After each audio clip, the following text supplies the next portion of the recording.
maintindihan at di mo malaman kung saan ka tutungo.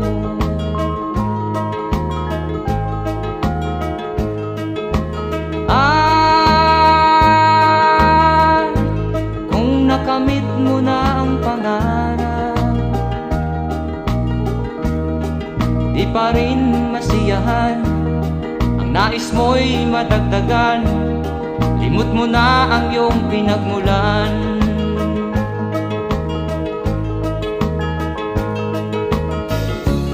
Bakit nga ba ganito? Ang tao'y walang kasiyahan.